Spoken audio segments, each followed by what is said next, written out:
So tell us about this film. It seems like it was a very Jules Verne inspired 23 Leagues Under the Sea. Did you get that sort of idea from that, or was there an influence from that book for this film? That's really, really interesting reference. And I have to say, I am a big classic sci-fi fan. I do like Jules Verne, and I always really loved H.G. Wells. And those stories that are metaphors, they're stories about something that's pertinent and important today, told through the medium of a kind of dream element. And how did you select the boat that you wanted to put in this film? Why was it important for you? Well, the boat is a character in the story, of course. And I found the boat because I found an absolutely brilliant fisherwoman called Cleona Keneally, who owns the boat. It belonged to her father, and now she owns it with her brother. And that's the boat that's in the film. And she was terrific. She was a really great advisor and informer on what it really is like to run a family boat like that and to work on the ocean and in the deep ocean. So she was super helpful. Now, there's a lot of horror genre films that are slow burners. I found yours a little bit faster pace.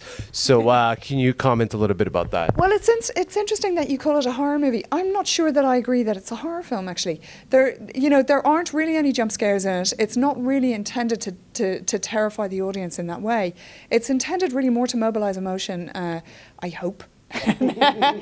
and to allow the audience to connect with the characters in a state of emergency and a state of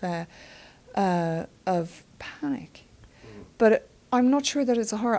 Somebody described it to me earlier today as an eco-thriller. And I thought, yes, it's an eco-thriller. That's what we made. There's a lot of tense scenes in the film. Can you describe that sort of like tension that builds up towards the whole film?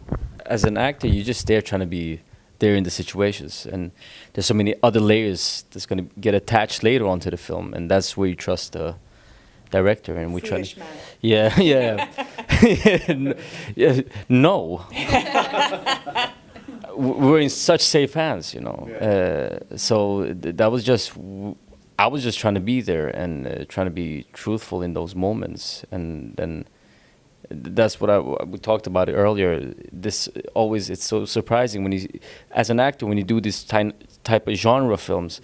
Some films you can just see where it's going, but these kind of films, there's so many elements that's coming later on, and that was fun to see yesterday. So for me, it was just trying to be there and trying to listen and be involved. And Neasa made this environment for us all that we could just go further and further and find the core in every situation. So yeah. Tell us about the most challenging part of being in this film. The most challenging part was it Hermione? I mean, it's strange to say this, but it's always challenging in different ways, of course, but this was so much fun. I had a fun time, you know, and that's just brings so much inspiration to go to work, just having fun. So I never felt it was difficult, even though it was, you know, sometimes there were this situation where in this tight rooms, but it felt just nice to be there, and I could be there for, you know, I could shoot like 24 hours a day. That was the feeling I had this whole journey, really. Biggest challenge for me was, I've talked about this before, but because all the actors were so strong, you want to interact with them on a really intense level. But as Siobhan, I had to pull back from that, I think, a little bit, and not be so receptive to other people's emotions and how people react, and kind of forge my own channel and move as an individual quite a lot of the time, apart from when we got to the end of the film, and I think we forged this friendship where she does sort of open up a little bit more, and they have a common understanding and a common appreciation for machinery and and like logic, and so that was probably the most challenging bit. Yeah, I think that's her crutch.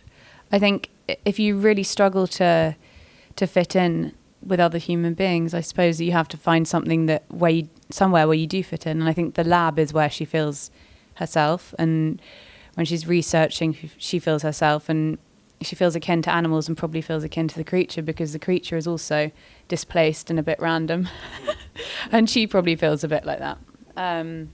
So yeah, I think that's where the sternness comes from. I think it's probably, she wants to interact with people and she wants to have human connection, but that's something she really struggles with. So she has to be reserved, otherwise I don't know how she'd behave. Yeah. So, how does it feel to be here at the Toronto International Film Festival? Oh, it's terrific. We're so happy to be here in Toronto. It's a fabulous festival, and it's such a thrill and such an honour.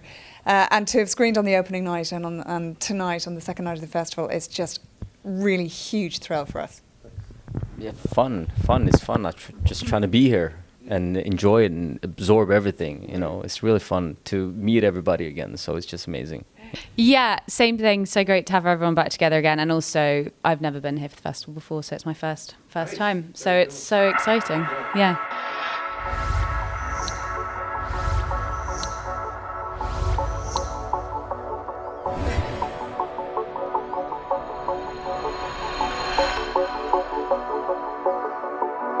FERNTV TIFF 2019 coverage is brought to you by AGJR Enterprise Incorporated.